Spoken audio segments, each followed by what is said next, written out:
Welcome to 50 Plus in Montgomery County, a monthly program that is produced by the Commission on Aging, of which I am a community member. The show is insightful for people of all ages, and each episode takes a fresh look at important issues by spotlighting older adults in the community, representatives of services and programs, and activities of interest to older adults. My name is Katie Smith. On this month's show, we're going to talk about the joys and benefits of dancing. Dance has been around since the beginning of time as a form of self expression, storytelling, and celebration. It is widely accepted that dance, regardless of its style, can significantly improve muscular strength and endurance, balance, and other aspects of functional fitness in older adults. But it can also be a fun way to challenge you physically and mentally. It's also a fun movement practice that you can enjoy with your friends at a gym, a community center, or even in your own home. And here to tell us more is Sara Swarr. Sara is the manager of senior facilities and programs at the Montgomery County Recreation Department. Hi, Sara. Hi, and thank you for having me here today. Oh yeah, well, welcome back to the show. You're a regular, and we always like to talk to you. Sara, let's go ahead and jump right in. What types of classes does the Montgomery County Recreation Department offer? Yeah, so we offer a variety of programs from fitness to dance to art to even lecture groups. But more specifically, with the dance classes, we have a wide variety of different types of dance throughout all of our senior centers that our centers offer every season. The list is very extensive, but just to name a few, we do line dance classes, tap dance classes, Chinese folk dance, ballroom dance, dancing specifically to address posture. Zumba is a very popular dance class that we offer at all of our centers. Belly dance, hula dance, and even martial arts dance. On top of just the dance classes, we do specialty socials focused around dance, which we call dancing socials or dancing parties, which may not have an instructor, but it allows the community to get together to express themselves through dance. Well, that's definitely a lot of different types of classes that you offer. Now, can you tell us what are the benefits of dancing? Yeah, you've mentioned a few already, but dance is a critical part to what we do in recreation and leisure services. It not only addresses the improved balance, fitness, and strength of individuals participating in dance, like you previously mentioned, but it also addresses the mood. It can help fight depression, it can help with flexibility amongst older adults. Dance also has a lot of benefits for the cognitive ability because your brain has to talk to the body to get the movements going, but also remember the steps that are coming up next. It has a variety of different benefits when it comes to not just your brain, your body, your fitness, but it can also be a spiritual expression as well. Now, what can a prospective participant expect when they attend one of your dance classes? Yeah, so we strive to have a welcoming, fun, and safe environment for all. What we want to do is ensure that anyone coming into a class that might be new isn't going to feel embarrassed or feel like they're less than. So we really try to create that safe environment for all participants that sign up for our class. All of our dance classes are traditionally held in rooms without carpet. So then that way that the older adults participating in these classes can move freely. We can provide any type of accommodation that is needed, whether it's sometimes a guardrail or a ballet bar or even a chair if individuals need. They just need to communicate that to the instructor in advance. But just a lot of fun. They should be prepared to wear the appropriate shoes. Some dance classes like ballroom dance tends to have a more fancier shoe, or some of our exercise dance classes, a good sneaker would work just well. Now, Sara, with the variety of classes that you offer, I'm sure there's really great interest. So, how many people usually attend per class? Yeah, it really depends on the class and the room size that we have at our centers. All of Mhm. our classes range anywhere between 5 and 60 registrations. So we really do encourage people to pre-register for these classes because sometimes space can be limited and a hot commodity, and we want to make sure that those that want to participate in our dance classes can get in. Mm. Now, how does someone register to attend a class? Yeah, so the recreation department uses Active Montgomery for all of our registration for all of our classes. If you go online, you can register for and pre-register for your space in any of our dance classes that interest you or in your neighborhood. However, if you're not that savvy with the internet, and sometimes even I have problems registering on our online system, you can just visit one of our centers, whether it's a community center, a senior center, or aquatic center, and anyone at the front desk can help you with your registration. That's really neat that you offer that dual option to register either in person or online. Now, is there a cost associated with attending a class? Yeah, a lot of our classes through our senior programs division are free or at a very minimal cost to participants. However, we do offer classes that might be through a partnership agency or our classes team, and those classes may have a fee associated with them. Okay. Now, I have a question about the age range. Are the classes solely for those 55 plus, or do you also offer like county-wide classes Yeah, or so both? our department offers both. Classes that come through my office and my team are specifically for 55 plus. However, we do have a countywide classes team that also programs for the older adult population. And those classes tend to be open to all. Usually their age is about 18 plus, even though the majority of the individuals could be of 50 or 60 plus. Okay. Now, at the top of our conversation, you mentioned again all the different types of classes that you do offer. But I'm wondering, are there any culturally specific classes? I think you may have said some, but if you can elaborate a little bit more. Yeah, so we do offer a few culturally specific classes, and we heavily utilize our volunteers that live within their communities to kind of help lead us to finding the best instructors or facilitators to run those offerings for us. We have, like I mentioned before, a lot of international folk dance classes, Chinese folk dance classes, Latin dance. We've partnered with Arts for the Aging to offer tango classes to certain communities that really had an interest. So we do strive to find culturally relevant dance classes to offer to the community. All right. Now, if I take one of those classes, Sarah, how can I showcase my talents? Yeah, so a Or lot of do I have that opportunity?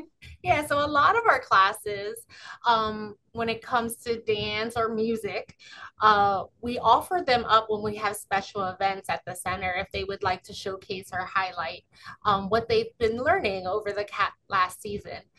We've had our Chinese folk dance at North Potomac perform at the Chinese New Year event.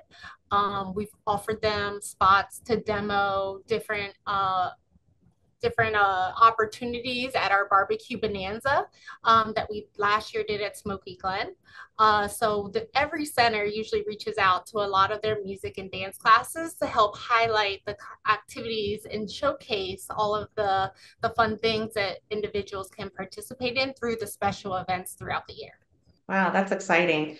Now, it's our understanding that there's a new senior center in downtown Silver Spring. Can you talk a little bit about that? Yeah, so we are really excited. We just opened a new building in downtown Silver Spring off of Apple Avenue. It is called the Silver Spring Recreation and Aquatic Center.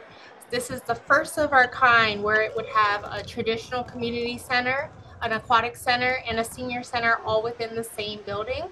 And it is attached to the Leggett downtown. Wow. Well, thank you for that.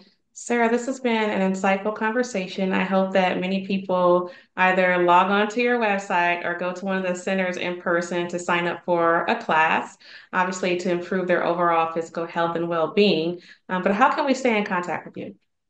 Yes, so there are a variety of ways that you can get in contact with me or someone on my team. Calling the Senior Center directly on their main number line is a great way if you have a specific question for a specific center. However, the Senior Programs team has a main line, and that is 240-777-4925. And our office coordinator can help direct the call the best they can. We also have an email address called rec.seniors@montgomerycountymd.gov. that will allow you to reach anyone on our team, and we'll be able to funnel that question to the appropriate individual to help support them. Well, thanks again, Sarah, for this conversation. Thank you. Up next, we'll talk with Janine Tursini and Judith Bauer. Janine is the director and CEO for Arts for the Aging, and Judith is a member of the Quicksilver Dance Company. Did you know there are more than 10,000 county government phone numbers?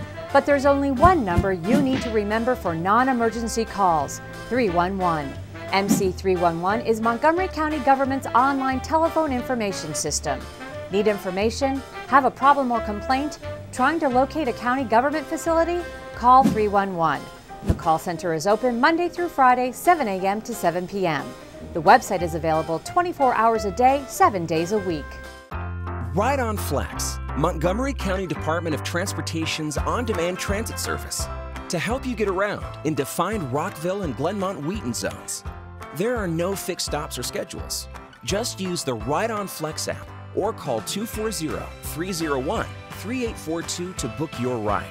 Curb-to-curb service is available for people with disabilities. Standard ride-on fare policy applies. Visit rideonflex.com for service areas and hours of operation.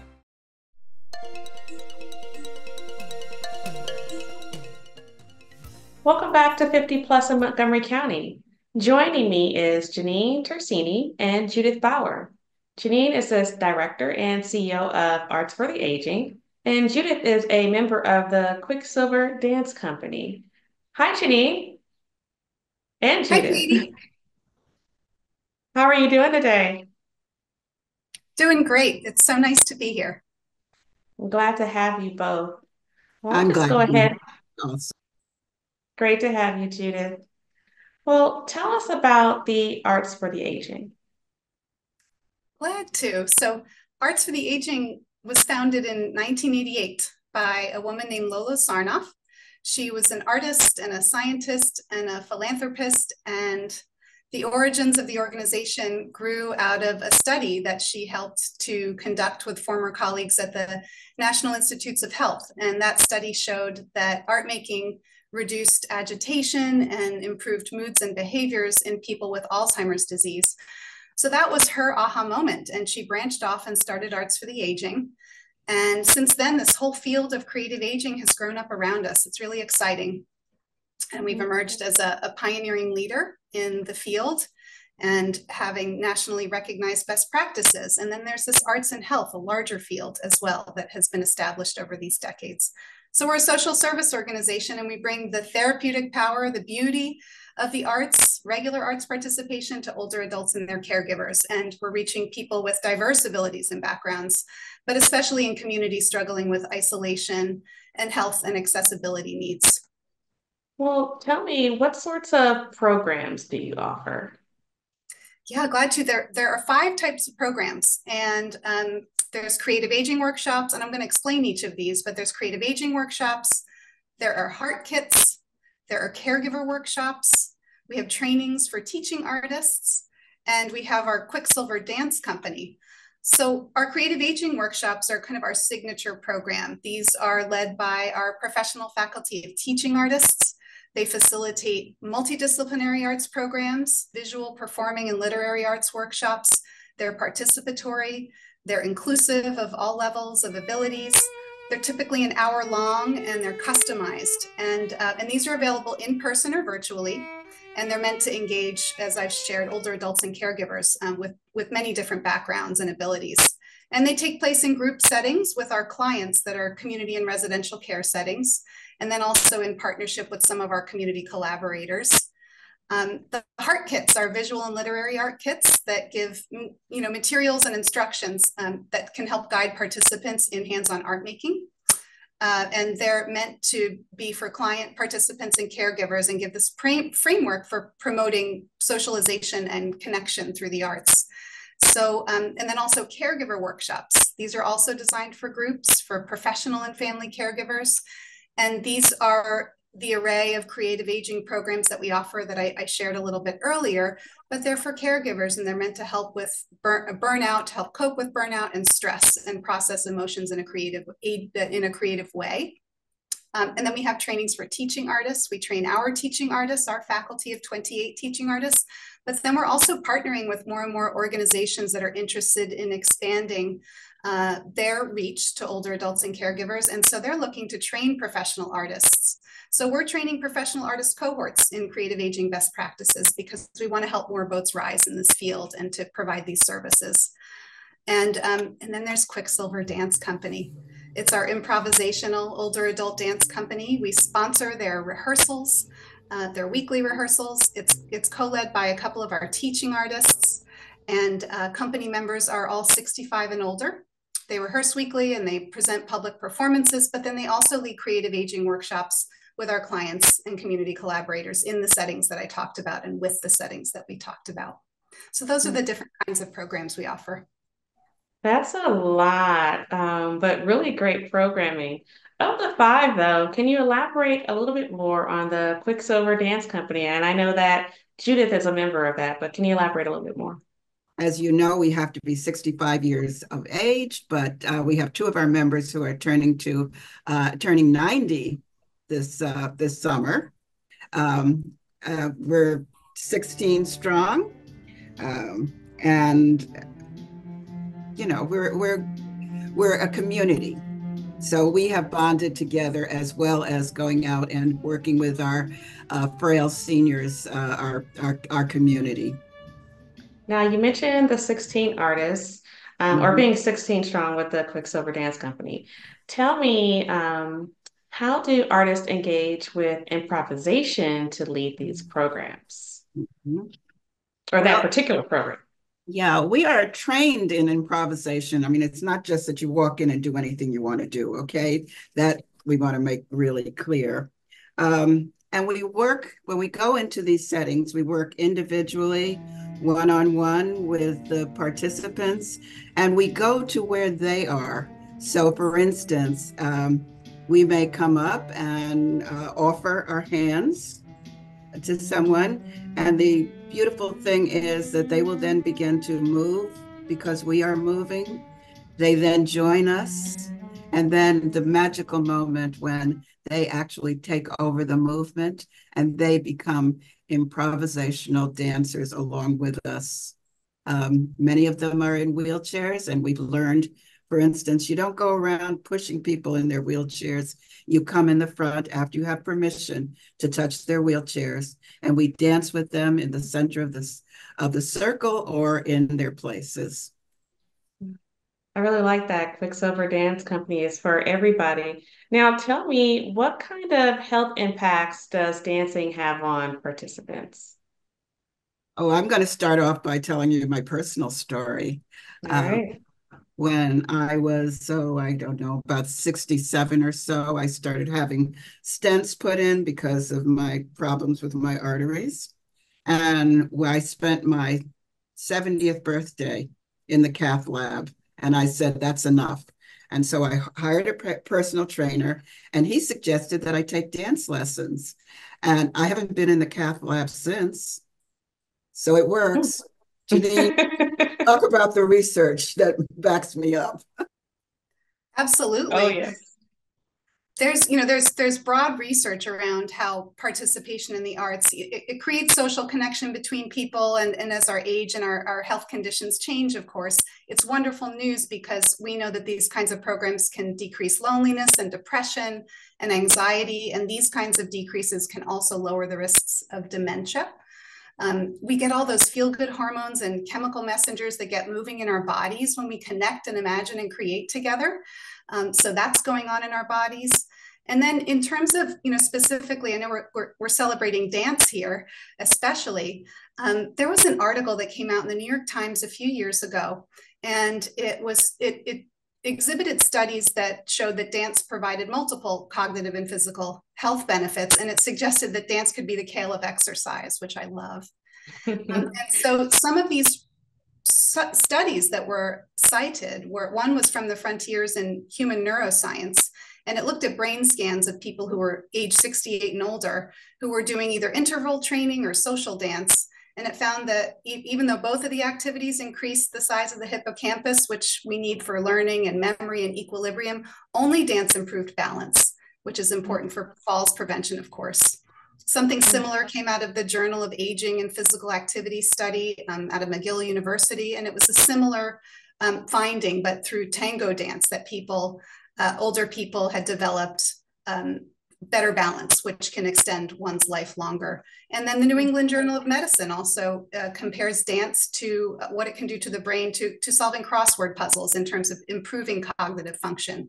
And these 3 studies came out between 2003 and 2017. So, and there are many, many more studies that are coming out. So this is exciting news about arts participation and dance specifically here.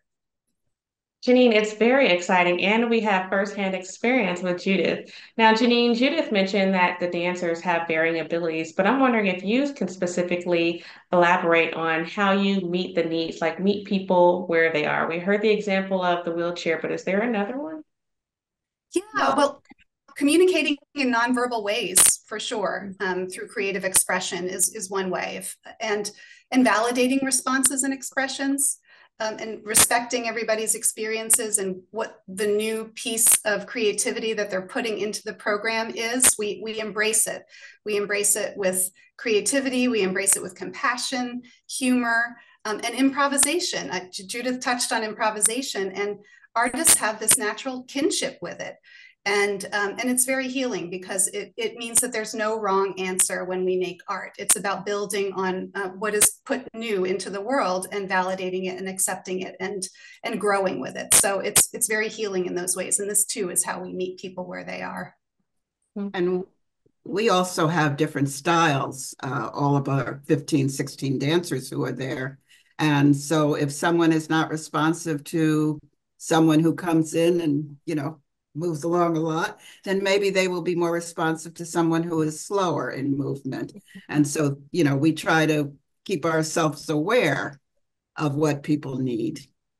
This idea of process over product and progress over perfection is really important to us, because we're not trying to make artists out of people. It's really about creating social engagement, using the arts to do it, and appealing to multiple senses and adjusting the program plan as you go. So we call it structured improvisation. Judith touched on, we're not just walking in and doing anything. There is an art to this, and there is a structure to it, but it also has to be tailored and customized. And artists are really good at reading the room and shifting as they go.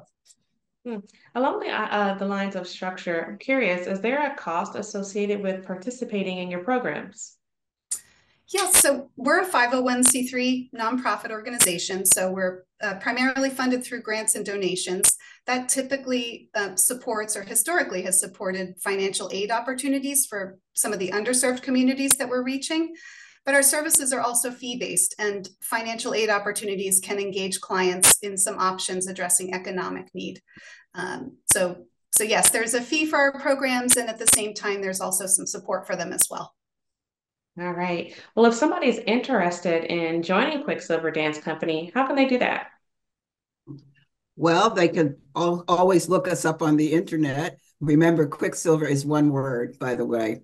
We will invite you to come and join us for a rehearsal, see what we're all about, and then we can go from there. Thank you so much for that. Now we have a little bit of time left, but you talked about social engagement. So I did want to get this question in, and how you're creating more opportunities for communities to benefit from programs like yours. Oh, thanks for that question. Really, it's about seeking to partner with more and more supporters that can help us make these programs possible. So, individual donors can help us make it happen. More institutional, county, state, and federal grants, public and private sector partnerships.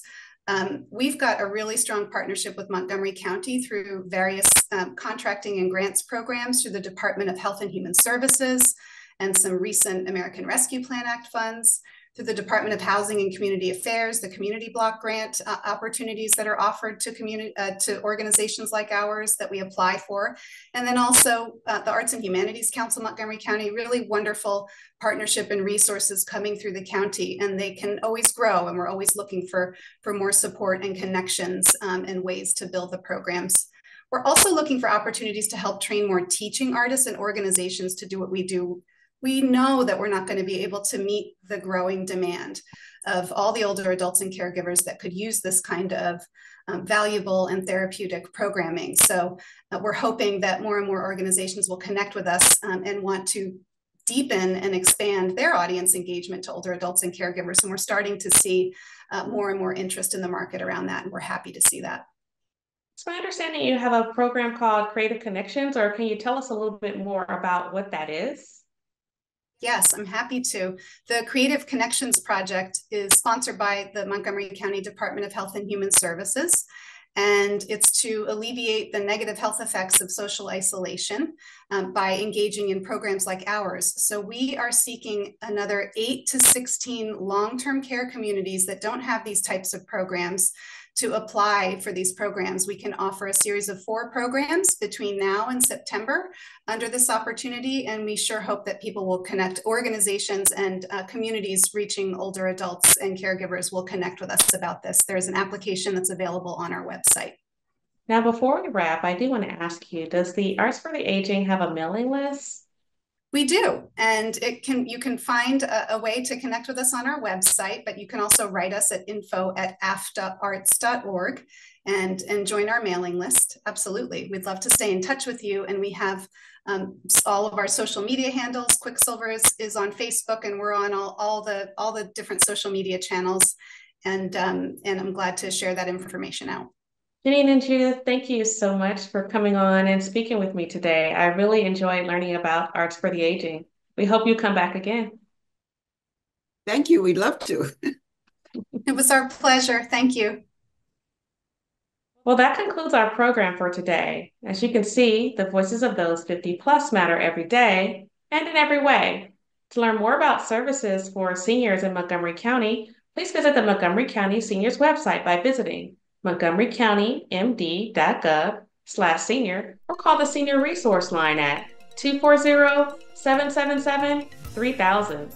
And as always, thank you for watching 50 Plus in Montgomery County.